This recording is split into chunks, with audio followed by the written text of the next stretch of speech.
At 41, Iván Duque became the youngest president in Colombia's history, serving from 2018 to 2022.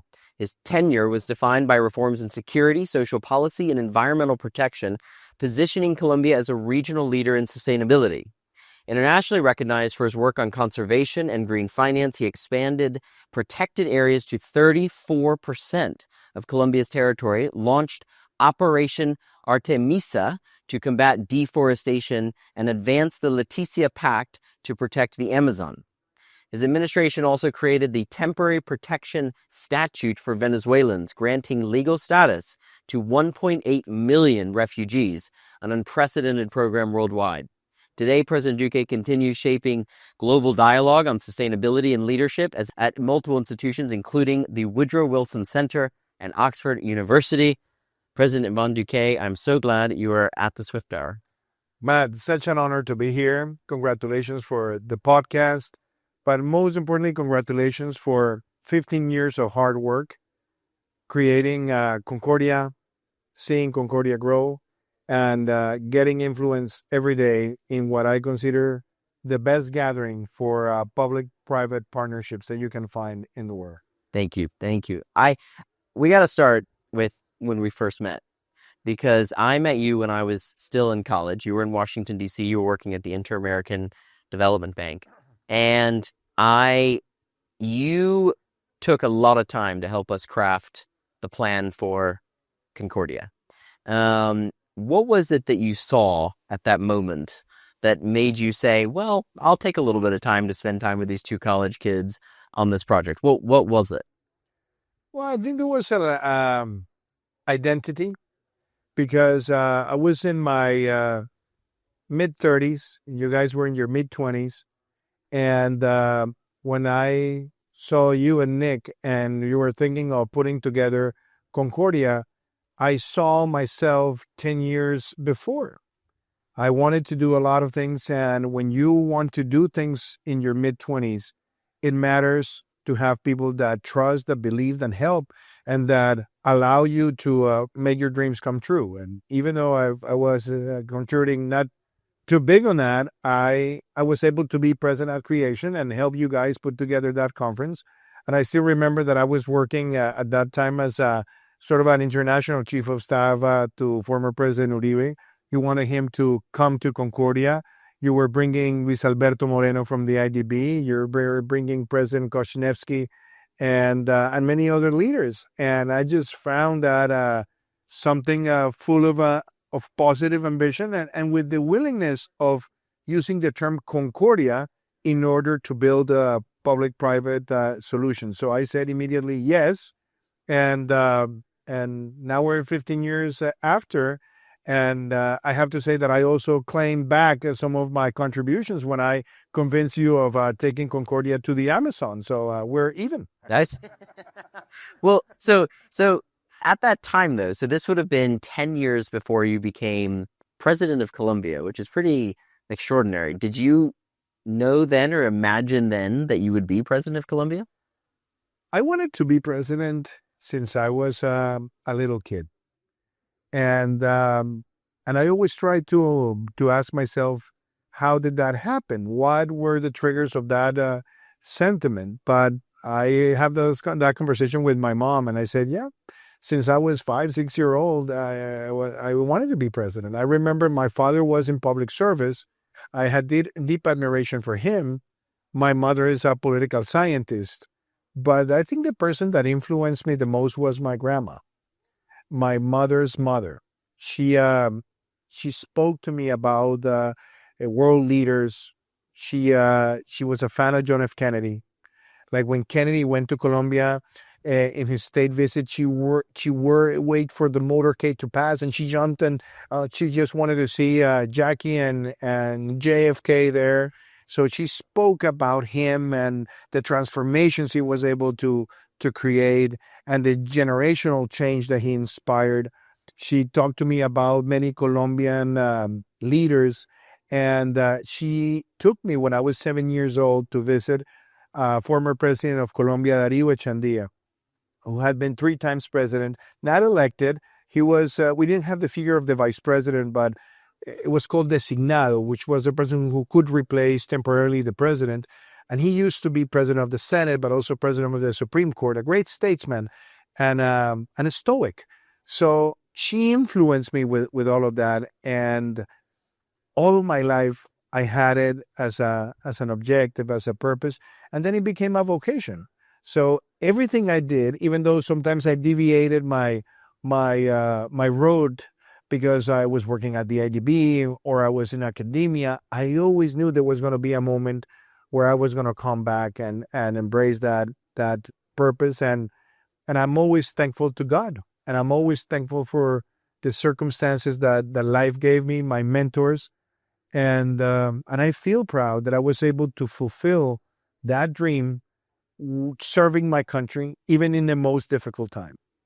Having to deal with the biggest migration crisis in Latam's modern history, with a pandemic, with a hurricane category 5, with an economic reactivation plan, and also with a very fragile peace process. So I feel very proud that we were able to navigate those complexities. And when I look back to that 7-year-old kid, I just feel there was something that came in my DNA and that allowed me to execute that purpose without a single sentiment of power widowing when I left office. So it was a purpose in life. And now, as a friend of mine told me, you need to have more projects than memories in order to remain young. And I'll have more projects in life. But that was a very beautiful moment that I deeply enjoyed. One of the things I've been so taken by you is because I kept thinking, I even was worried. I was like, what is he going to do when he leaves office? Because you're so young as president, and it's so hard, I think, to a lot of people that I come across. We have almost 40 former heads of government on the Leadership Council of Concordia, and so many of them, and I say this with respect, but so many of them spend all their time focusing on that one period of your life. You seem to look at it as this critical, powerful chapter of your life, but that you have so many more ahead of you. Well, I think my wife was maybe as worried as you were, because I think she was thinking, I mean, this guy who's tireless, who's working from 5 a.m. into 1 p.m., 1 a.m. Every day, what is he going to do the day after? And after being commander-in-chief, on the 8th of August, the only person that obeyed me, or the only thing that obeyed me immediately was Alexa. So that was a big change, coming to be head of all the forces united, and then going back to the normal life, which I really enjoy, and I think Maria Juliana was really struck that I set my mind to pass the page, and setting the mind to pass the page was be grateful, keep the memory when you need to go back to the memory, enjoy the memory, but start looking to your life with a different purpose. And that's how Concordia Amazon Initiative came in place, where now we're going to our 4th next year in Colombia. So we can also announce that here in the Swift Tower. And putting together the I+D Foundation to train and promote young social innovators in Colombia, going back to academia, writing, having more quality time with my family, dedicating more time to reflect on society and the trends on AI. So I'm full of projects right now, and I look always at power with respect and a distance. That's something that I think my father in some sort of way prepared me for. I was never addicted to power, and I knew what addiction to power can bring. So that was an easy way to pass the page. And I have to say, I want to remain young, and so I need to have more projects than memories. And I don't want, I'm sometimes worried when I have meetings with many heads of state, because every single topic ends up, when I was president, this and that. So it scares me. So that's why I'm always consciously having in my mind not to use that sentence ever, unless it's a class where I am asked about something that happened in the past. I want to have my mindset, my heart, and my life expectations always in the future. So I remember sitting with you on a rooftop in Cartagena in your last year as president. You were getting ready. You're going to make me look bad. I mean, rooftop, Cartagena, that's what it looks like a working That's the my first thought. It was fantastic. No, and you said, I want you to take Concordia and host a summit in the Amazon rainforest. And of course, the first thing that I was thinking is, I don't even like going outside. So I wasn't sure exactly where this was going to go. But there's there's an element of this initiative that you have been the architect of that I think distinguishes itself from, in many ways, the broader movement. Because, as you always say, it's all about nature-based, market-led solutions to saving the rainforest. What does that mean? So first, and this is why it all came in a rooftop. It was the only way in where I can convince you of that. So I said to you in Cartagena, Matt, why don't we take Concordia out of the comfort zone, for the formality zone, where we have the big meetings, the big conversations, the networking, and have by invitation only group of fewer people to go to the Amazon rainforest and have 3-4 days of a full retreat where we enjoy, but we set our minds and souls in a maloca way. No cards, no titles, no power. We're just there with nature, and we devote time not only to enjoy that nature, but to give back to that nature, having a conversation on how can we all contribute to protect the rainforest. When I said that, you said, all right, we'll do it. We came here in September 2022, and we announced Ecuador. By that time, you were supporting me, but I know you still were worried how this was going to take place. A year after, we were in the heart of the Ecuadorian Amazon. We were in a place called La Casa del Suizo. We talked with the chamans. We went to one of the cocoa plants run by indigenous communities. We had time for people to enjoy the rivers, to see all kinds of nature. And you saw what happened. There was no contact creation, no networking. Friendships were built. Alliances were built from companies, universities, think tanks, on how can they all contribute to the Amazon. And you remember that by the last day, you said to me, I just can't believe we were able to do this. Next year, we went to Guyana, and we signed an MOU in Sophia Point, one of the most beautiful conservation sites.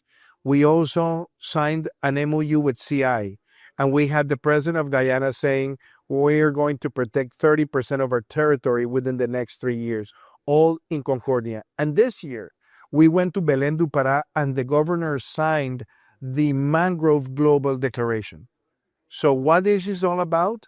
This is about sensibility, commitment, long-term alliances, and building solutions that matter to the world and matter to us. So next year in Colombia, it's only going to get better. And we're going to have one of the most beautiful experiences because we're going to be in the 3-line border, Colombia, Peru, and Brazil. We're going to experience with the local communities projects to protect the Amazon and to create aggregated value chains with Amazonic products. So that Concordia Amazonic initiative is one of the things that I feel very proud that we have done together. And all this is to tell you that you should come to Colombia in 2026. Well, and I remember it was extraordinary. I remember going to the Miami airport thinking, what on earth am I doing? And a few days later, we're in the rainforest, and I remember we had the president of Chile was there, the president of Ecuador was there, Yes. A few others, and everybody was sitting in this circle under this sort of canopy, And then the rain just started coming, and but we kept the sessions going. And there was this element in this touch point, to your point, of saying, for the presidents, come out of the palaces. For guys like me, come out of the big venues and hotels, and to be within the environment that you are discussing, I think was so powerful. But I want to pivot because it is UN General Assembly week, and I want to talk to you a bit about these institutions, because there seems to be so much uncertainty and change with the multilateral community, and a question, frankly, I'm going to be really direct on this, a question about their relevance and their capability to navigate today's world. How are you feeling about institutions like the UN? We honored the head of the IMF earlier.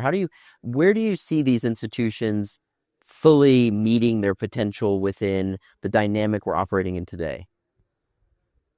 I'm sad when I see that multilateralism is being challenged as a concept that can be instrumental and pivotal for global peace, or to identifying multinational solutions.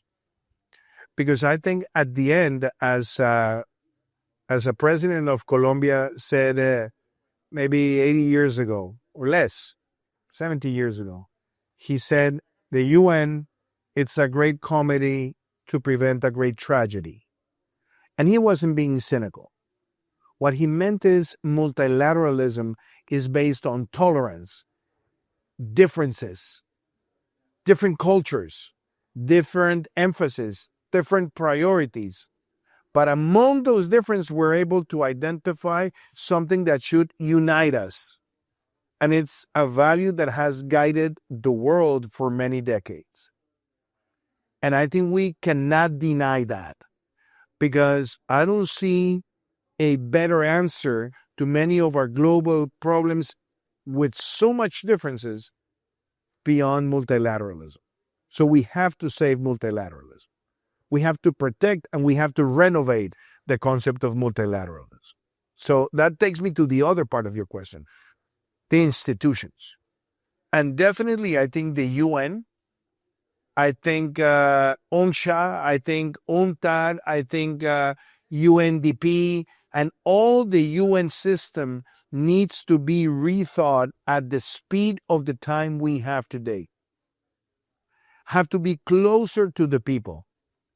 Have to be able to be more efficient in the way they manage their resources, and have to be more impactful. But we cannot let the UN die. We have to let the UN to revive, to transform its essence, to be more inclusive if you want, to allow some changes in the way the Security Council exists, so that it not just only represents the post-World War II, but it represents now new levels of power distribution, but that it's able to continue being a place where differences are solved. That's the way I see the system. Now, you say irrelevance. Okay, some of the irrelevance that is being created, it's been induced. Because some countries prefer minilateralism than multilateralism. Because they prefer to go and have some bilateral talks or trilateral talks and try to solve a problem. And that is dangerous, because it's excluding many countries from participating in the way the solutions are crafted. And yes, the UN has committed many mistakes, but it has also made great achievements. The fact that we have an international criminal court is an evolution of multilateralism. The fact that we were able to craft a Paris Agreement on climate is a triumph of multilateralism. The fact that we have been able to create mechanisms to fight disease in the world, in the poorest countries, is also a triumph of multilateralism. So I would always encourage societies, academia, heads of state, let's do whatever it takes to protect this symbol of global solutions, doing the right reforms, but don't let multilateralism fall and allow minilateralism, where power and strength is the one that determines what happens, because that can create a very tumultuous world. What would you say to a much younger Iván? What would you say if you could go back in time to a 10-year-old, 15-year-old Iván? What advice would you give him? Hold your dogs. Be more calm. I spent a long part of my life in a very competitive mode. And I think I should have been less competitive in some times of my life and be more reflexive. Because yes, I took a path that allowed me to reflect on this. But I remember in my early career, maybe to my mid-20s, I wanted success all the time. I wanted to be the smartest guy in the room. I wanted to always be a shining star, and that's too much based on ego. When I got married with Maria Juliana, and when Luciana, our oldest daughter, was born, I realized many of those things that had happened in the past that I should have managed differently. And there's a book that I love by Hermann Hesse called Siddhartha, where through Siddhartha and Govinda, the two main characters, there are two personalities. Those who are seeking success and those who allow to encounter success, which is a different mindset. And I think I was able to pass that path of being a seeker to being an encounterer. And you become more peaceful with you, more peaceful with life. You evaluate more your personal relations. You evaluate more your fragility as a human being. You're more humble and you're more respectful of everything in life. So I would tell that young Iván, try to be more spiritual, more reflexive, less competitive. But at the end, life is a mystery. The reason, maybe if I would have not been like that, I would not be the person that I became later, or the person I'm today. But I would give that advice. And now I have my son Matias. He's that Iván on steroids, because he's very competitive, but he's an amazing human being. And like every time I get to talk to him, I always tell him, slow down, because you're going to have a nice life, be able to understand and value other things of the common day that are richness that sometimes we don't value. That I will tell to that younger Iván. Very good advice. Well, President Iván Duque, thank you very, very much for being on the Swift Hour. It's great. Thank you so much, Matt, and congratulations. And you should do this with an audience all the time. I agree. I agree. I really want to congratulate you, Matt. 15 years of hard work, 15 years of Concordia, and it's always a pleasure to have you as a friend. Thank you.